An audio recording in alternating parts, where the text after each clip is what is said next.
Good morning friends, मैं हूं यश करण। तो आज हम सॉल्व करेंगे मटेरियल मैनेजमेंट के कुछ एमसीक्यू। तो ज़्यादा टाइम वेस्ट ना करते हुए हम चलते हैं सीधे क्वेश्चन की ओर। पहला क्वेश्चन है, who will be overall in charge of inventory control. A option है पीसीएमएम, बी है जीएम, सी ऑप्शन है सीएमएम और डी ऑप्शन है डिप्टी सीएमएम। तो इसका जो सही आंसर है वो है PCMM, option A. Next question है, why the stocks of certain groups of the stores required by a railway have often to be held by the users at the place of work. बहुत सारी ऐसी आइटमें हैं जो directly user के पास रहती हैं। उसके पास एक छोटा मोटा स्टोर होता है, वो अपने स्टोर में आइटम रखता है। क्यों रखता है? ऑप्शन ए है to avoid piecemeal requisition of stores, B option है for use in emergency so as to safeguard against delays in transportation, option C to avoid transportation, option D all of the above. तो इसमें सारी option बिल्कुल सही है, तो इसलिए हमारा आंसर है all of the above.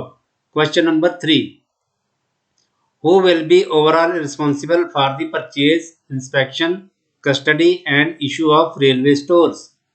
Option A Deputy CMM, Option B CMM, Option C PCMM and Option D GM।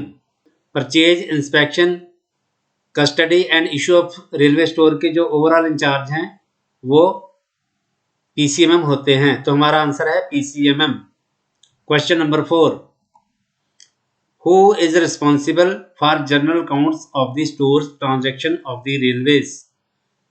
Option A store department, B engineering department, C है accounts department, D है commercial department। तो store department जो होता है वो केवल material की transaction के लिए ही रिस्पॉन्सिबल है, तो इसलिए ये आंसर तो नहीं है। तो इंजीनियरिंग डिपार्टमेंट भी अकाउंट्स के लिए रिस्पॉन्सिबल नहीं है। सी है अकाउंट्स डिपार्टमेंट। तो अकाउंट्स डिपार्टमेंट जो होता है वो जितनी भी ट्रांजैक्शन होती है मटेरियल की, उसका जो लेखा जोखा है, उसकी वैल्यू का, वो अकाउंट्स डिपार्टमेंट के पास रहता है। तो इसलिए हमारा जो आंसर है वो आंसर है accounts department, option C. Question number 5, new stores depot should be formed with the sanction of option A general manager, option B PCMM, option C railway minister, option D prime minister. तो अगर new store को open करने की ज़रूरत पड़ती है तो उसकी जो परमिशन है, उसकी जो सैंक्शन है वो जनरल मैनेजर के थ्रू होती है। जनरल मैनेजर उसकी सैंक्शन करते हैं, तो हमारा सही आंसर है option A general manager. Next question है, what is stock item. Stock item क्या होती है? ऑप्शन ए देखते हैं, items which are frequently and regularly required. ये ऑप्शन हमें सही लग रही है, लेकिन नेक्स्ट ऑप्शन भी हम देखते हैं, option B which have a regular turnover cast by a constant demand. इसको हम ऑर्डिनरी स्टोर कहते हैं, तो इसलिए ये आंसर सही नहीं है। Option C items which do not have a regular turnover cast by a constant demand. C option है items which do not have a regular turnover cast by a constant demand. वह item जिनकी regular टर्नओवर नहीं है, जिनकी constant demand नहीं है, तो ये भी हमारा आंसर सही नहीं है। ऑप्शन डी है items which have a regular consumption and directly dispatch to the indentors.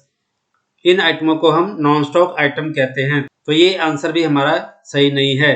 तो हमारा आंसर क्या है? Items which are frequently and regularly required. इसको हम क्या कहते हैं? Stock item. ये स्टोर कोड में S113 में लिखा हुआ है। इमरजेंसी स्टोर्स स्टोर कोड के किस पैरा में डिस्क्राइब किया गया है? ऑप्शन ए है S113, B S114, B S115 और डी S116। जो S113 है इसमें स्टॉक आइटम के बारे में बताया गया है। स्टॉक आइटम क्या होती है? Which are frequently and regularly required and whose unit cost justifies incurring inventory carrying cost. तो जो स्टॉक आइटम होती हैं वो स्टोर डिपो के द्वारा स्टॉक में रखी जाती हैं। S114 ऑर्डिनरी स्टोर के लिए है। Which have a regular turnover cast by a constant demand.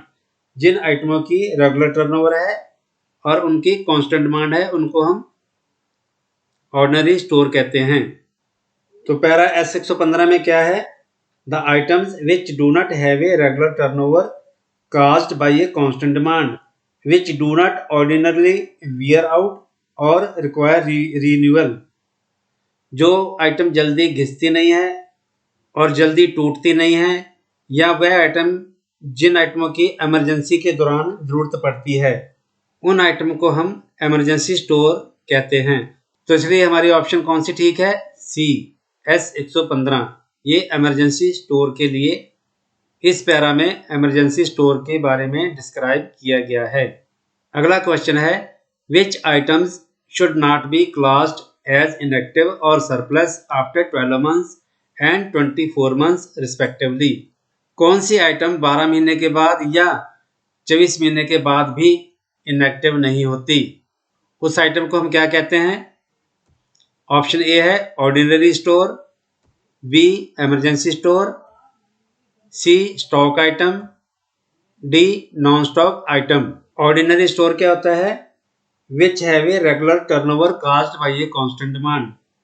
तो जो इमरजेंसी स्टोर है इसको हमें स्टॉक में रखना ही पड़ता है, तो ये आइटम 12 महीने के बाद भी या 24 महीने के बाद भी इनएक्टिव या सरप्लस नहीं होती। तो इसलिए हमारा आंसर है B, emergency stores. Next question है stores required for project works and other special purpose that is other than for operation और ordinary maintenance and repairs is known as special stores, B stock item, C non stock item, D ordinary store. तो जो stores किसी खास project के लिए या किसी special purpose के लिए और किसी स्पेशल ऑपरेशन के लिए खरीदा जाता है उसको हम स्पेशल स्टोर कहते हैं। तो हमारा आंसर है ऑप्शन ए, स्पेशल स्टोर्स। स्पेशल स्टोर्स के बारे में स्टोर कोड में पैरा S117 में डिस्क्राइब किया हुआ है। Question number 10 items which have not been issued for a period of last 12 month. जो आइटम पिछले 12 महीने से इशू नहीं हुई तो उस आइटम को हम क्या कहेंगे? ऑप्शन ए है इनएक्टिव आइटम, बी है सरप्लस आइटम, सी मूवेबल सरप्लस और डी डेड सरप्लस। तो जो पिछले 12 महीने से आइटम इशू नहीं हुई उसको हम क्या कहेंगे? Inactive items. ऑप्शन हमारा ए बिल्कुल सही है। और जो बी है सरप्लस आइटम, सरप्लस आइटम क्या होती है? जो आइटम पिछले 24 मंथ से इशू नहीं हुई उसको हम सरप्लस आइटम कहेंगे। और जो मूवेबल सरप्लस आइटम होती है वो कौन सी होती है? जो पिछले 24 मंथ से इशू नहीं हुई लेकिन आने वाले समय में इसके इशू होने के चांसेस हैं, तो उस आइटम को हम मूवेबल सरप्लस आइटम कहते हैं। तो जो डेड सरप्लस है वो किसे कहते हैं? जो आइटम पिछले 24 मंथ से या पिछले 2 साल से इशू नहीं हुई, मूव नहीं हुई और हमें लगता है कि ये आने वाले 2 साल में भी इशू नहीं हो पाएगी, तो उसको हम क्या कहेंगे? Dead surplus items. लेकिन जो फाइनली सर्वे कमेटी है वही इस आइटम को डेड सरप्लस घोषित करती है। Question number 11 what are the causes for accumulation of surplus. Surplus होने के क्या कारण हो सकते हैं? Option A change in design and specification etcetera. किसी आइटम का डिजाइन चेंज हो जाता है या स्पेसिफिकेशन चेंज हो जाती है तो वो आइटम हमारे लिए बेकार हो जाती है, तो वो आइटम अब यूज नहीं होगी, इसलिए वो सरप्लस में आ जाती है। बी ऑप्शन है spares become obsolete due to scrapping the main machinery. जब हम किसी मशीनरी के लिए कोई स्पेयर पार्ट्स खरीद के रखते हैं और वो मशीनरी स्क्रैप हो जाती है, कंडम हो जाती है, तो उसके जो पार्ट्स होते हैं वो सरप्लस में आ जाते हैं क्योंकि वो उनकी अब जरूरत नहीं पड़ेगी। सी क्या है? Changes and modification in procedure of manufacture process and utility of the item. तो जो हमारा मैन्युफैक्चरिंग का प्रोसेस है या किसी आइटम को यूज करने का जो प्रोसेस है, तरीका है, अगर वो चेंज हो जाता है, उसका प्रोसीजर चेंज हो जाता है, तो उस प्रोसेस में काम आने वाली जो आइटम होती है वो हमारी सरप्लस हो जाती हैं। Sudden cancellation of construction and project work. कई बार हमारा कंस्ट्रक्शन वर्क या प्रोजेक्ट वर्क एकदम से कैंसिल हो जाता है, तो जो आइटम हमने उस प्रोजेक्ट के लिए या कंस्ट्रक्शन के लिए खरीद के रखी हुई है वो सारी आइटमें हमारे लिए बेकार हो जाती हैं। तो इसलिए ये ऊपर वाली जो सारी ऑप्शन है ये सारी की सारी बिल्कुल सही है। तो हमारा आंसर जो है ऑप्शन ई बिल्कुल सही है। Question number 12, what is Overstock? Overstock किसको कहते हैं? ऑप्शन ए में क्या है? ए कैटेगरी की आइटम का अगर स्टॉक 6 महीने से ज्यादा हो तो हम उसको ओवरस्टॉक कहते हैं। ऑप्शन बी क्या है? बी कैटेगरी की आइटम का जो स्टॉक है अगर वो 12 महीने से ज्यादा है तो उसको हम ओवर स्टॉक में कहेंगे। ऑप्शन सी है, सी कैटेगरी की जो आइटम है अगर उनका स्टॉक हमारे पास 24 मंथ से ज्यादा स्टॉक है वो ओवर स्टॉक में आ जाता है। तो इसलिए हमारे तीनों की तीनों ऑप्शन बिल्कुल सही हैं। तो हमारा जो आंसर होगा option D. Question number 13, what is absolute stores? Absolute store क्या होता है? Option A, store declared unfit for further use. जो स्टोर फर्दर यूज के लिए अनफिट हो जाते हैं उसको हम क्या कहेंगे? Absolute stores. ऑप्शन बी देखते हैं, the material used for upkeep and maintain of T and P leaving no residue. जो मटेरियल टी&पी या एम&पी आइटम को मेंटेन करने के लिए यूज किया जाता है और यूज करने के बाद लीविंग नो रेसिड्यू, उसका रेसिड्यू नहीं बचता, तो उसको हम कहेंगे कंज्यूमेबल स्टोर्स। तो इसलिए बी ऑप्शन हमारा गलत है। आइए सी ऑप्शन देखते हैं, मटेरियल्स वेदर स्टॉक आइटम्स और non stock items held in stock at running sheds, train examining stations etcetera for the purpose of meeting day to day requirements in connection with the repair, maintenance and operations of rolling stock shall include consumable stores such as cotton, waste, jute, oil, grease, etc. वह item चाहे stock item हो या non stock item हो, जो item running shade में या train examining station पे जो एसएससी के पास होती हैं, जो डे टू डे रिक्वायरमेंट को पूरा करने के लिए, रिपेयर के लिए, मेंटेनेंस के लिए या रोलिंग स्टॉक के ऑपरेशन के लिए रखी जाती हैं, तो इन आइटमों को हम क्या कहेंगे? इनको कहते हैं इम्प्रेस्ड स्टोर। तो इसलिए ये सी ऑप्शन भी हमारी सही नहीं है। डी ऑप्शन है ऑल ऑफ द अबव, ये भी गलत है क्योंकि हमारी सी ऑप्शन और बी ऑप्शन गलत हैं। तो हमारी कौन सी ऑप्शन सही है? E option, store declared unfit for further use, इसको क्या कहेंगे? Obsolete stores.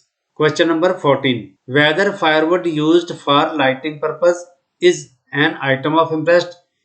जो फायरवुड होती है क्या उसको हम इम्प्रेस्ड स्टोर में काउंट करेंगे? ऑप्शन ए यस, बी है no, option C may be और may not be, option D all of the above. इसमें से हमारा जो राइट आंसर है वो है no. Railway receives a large number of containers of different kinds. Packing cases, barrels is known as railway different तरह के कंटेनर रिसीव करता है, जैसे पैकिंग केसेस हैं, बैरल्स हैं, ड्रम्स हैं, तो उसको हम क्या कहेंगे? Option A empties, B containers, C barrels, D boxes. तो इसमें हमारा जो ए ऑप्शन है ये बिल्कुल सही है, उसको हम क्या कहेंगे? एम्प्टीज। ये स्टोर कोड के पैरा एस 1701 में डिस्क्राइब किया गया है। Question number 16, what is non returnable empties? Non returnable empties क्या होती हैं? ऑप्शन ए क्या है? The cost of empties is included in the cost of contents. जो एम्प्टीज की कॉस्ट है उसको कंटेंट की कॉस्ट में इंक्लूड कर दिया जाता है। And not return to supplying firms, और इसको सप्लाई करने वाली फर्म को वापस नहीं किया जाता। And materials are issued to the indentors with the full cost of the materials including the cost of empties. तो जो मटेरियल होता है उसको इंडेंटर को इशू कर दिया जाता है विद एम्प्टीज। एम्प्टी की जो कॉस्ट है उसके समेत मटेरियल को इंडेंटर को इशू कर दिया जाता है। ऑप्शन बी क्या है?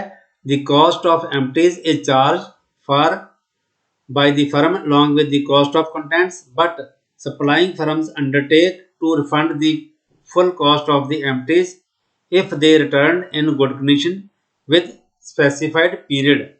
ऑप्शन बी में भी वही है कि जो एम्प्टी की कॉस्ट है उसको भी कंटेंट की कॉस्ट में ऐड किया जाता है, but supplying firms undertake to refund the full cost of the empties if they return in good condition. पर इसमें डिफरेंस क्या है? पर अगर हम एम्प्टीज को गुड कंडीशन में एक स्पेसिफाइड पीरियड में फर्म को वापस कर देते हैं तो फर्म उस एम्प्टीज का पैसा वापस लौटाती है।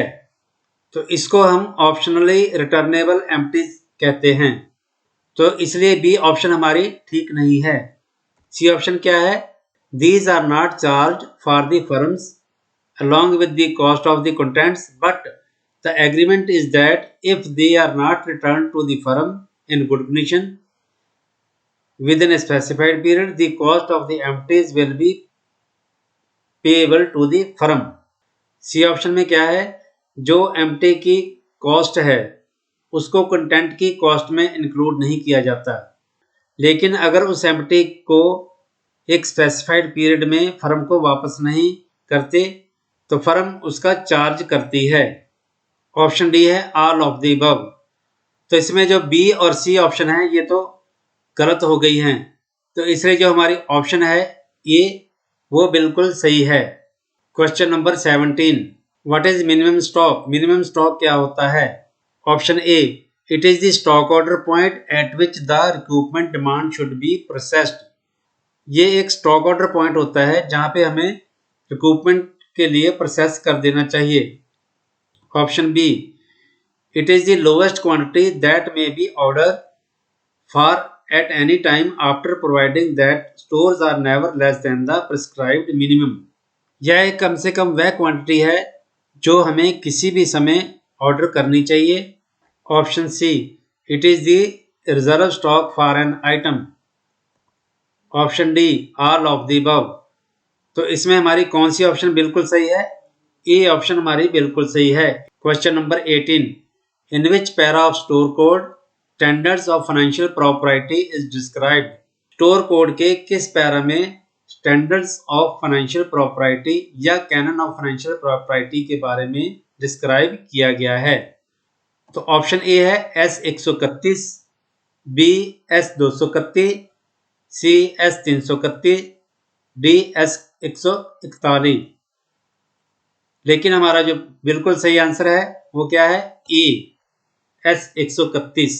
Question number 19, the expenditure should not prima facie be more than the dash. Option A stock, B money, C occasion demands, D staff. तो हमारा सही आंसर क्या है? सी हमारा सही आंसर है, occasion demands. The expenditure should not prima facie be more than the occasion demands. Question number 20, public money should not be utilized for the benefit of a particular person or section of the community unless a, the amount of the expenditure involved is insignificant, b, a claim for the amount could be enforced in a court of law, c, the expenditure is in pursuance of a recognized policy or custom, D all of the above। जो public money है वो किसी particular person को benefit देने के लिए या किसी पार्टिकुलर कम्युनिटी को बेनिफिट देने के लिए यूज नहीं करनी चाहिए।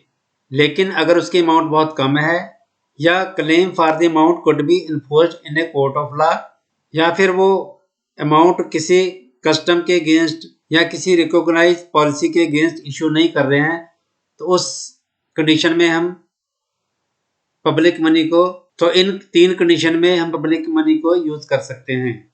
तो ये तीनों ऑप्शन हमारे सही हैं, तो इसलिए हमारा आंसर है D, all of the above. Video देखने के लिए आपका बहुत बहुत धन्यवाद। थैंक्स।